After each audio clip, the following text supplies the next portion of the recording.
ဆုံးအနေနဲ့ခိုင်နေဆိုတာကတော့တဲ့သူကလည်းပဲ complex carbohydrate ပဲဟုတ်နော်သူဒီသနာက molecule တွေအများကြီးနဲ့ဖော်တည်ထားအောင်လို့ complex carbohydrate သူကကျတော့တဲ့ဘာထူးခြားလဲဆိုလို့ရှိရင်သူက nitrogen containing glucose တော့ glucose ပဲသူမှာပါလဲဆိုရင် nitrogen ပါတဲ့ glucose နဲ့ဖွဲ့စည်းထားတဲ့ carbohydrate ပြီးလို့ရှင်သူ့ဘယ်မှာတွေ့ရလဲဆိုလို့ရှင် in the exoskeleton ဆိုပြင်ပအယူညံဘယ်သူတွေရဲ့လဲ of the arthropod ဆိုတာက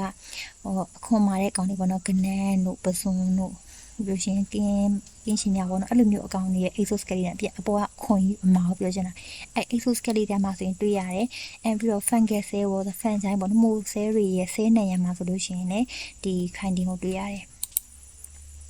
Kinding got a place a structural role similar to that of cellulose in plant. အပင်တွေမှာရှိတဲ့ cellulose လိုပဲသူ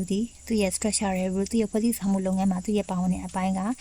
လုပ်ငန်းတောင်အပိုင်းကအတူတူပဲ။ဘာလို့လဲဆိုလို့ရှိရင်သူက AKS ပေးတယ် shape and stretch ပုံစံအောင်လဲသူကပေးတယ်ပြီးတော့ strength ဆိုတဲ့သူရဲ့ခဏကြက်ခိုင်မှုပေါ့နော် of the structure of the organism တက်ရှိရဲ့ဒီဖွဲ့စည်းစာပုံမှာကြက်ခိုင်မှုအပိုင်းဒီပုံစံအပိုင်းကိုသူကညာစွာအထောက်အကူပေးတယ်ဒါကသူ့ရဲ့ဒီမှာဆိုလို့ရှိရင်အပေါ်က cellulose အောက်ကခိုင်တင် cellulose မှာဆိုလို့ရှိရင်ဒီ cellulose ရဲ့ OH ဂရုလေးနေရာမှာသူဒီ NaCO-CH3 လေးဖြစ်သွားတယ်ဒါဆို nitrogen ပါတဲ့ကုန်မောက်ဖြစ်သွားတယ်ဒီနှစ်ခုပဲကွာတော့ဗောနော် cellulose နဲ့ဒီခိုင်တင်တွေက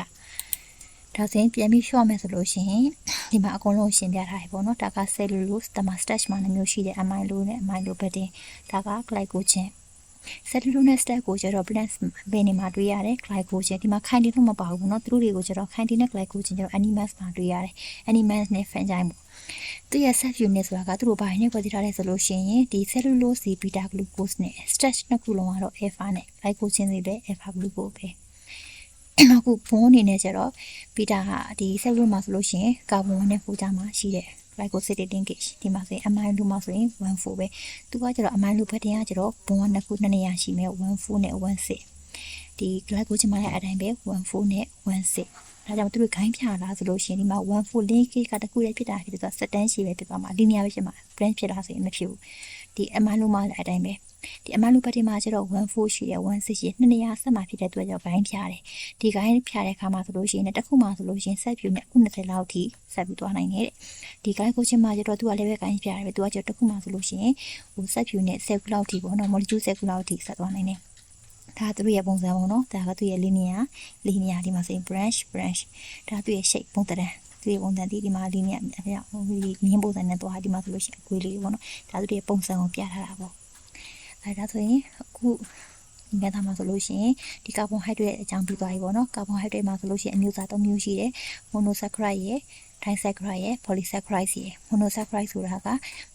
molecule တစ်ခုတည်းတခြား molecule တစ်ခုတည်းရှိတာက monosaccharide တခြား molecule နှစ်ခုပေါင်းစပ်ထားလို့ရှိရင် disaccharide တခြား molecule တွေအများကြီးပေါင်းစပ်ထားလို့ရှိရင်တို့ကအဲ့ဒါကို polysaccharide လို့ခေါ်မှာပေါ့နော်ကဲဒီနေ့သင်ခန်းစာလေးရလောက်ပါပဲကျေးဇူးတင်ပါတယ်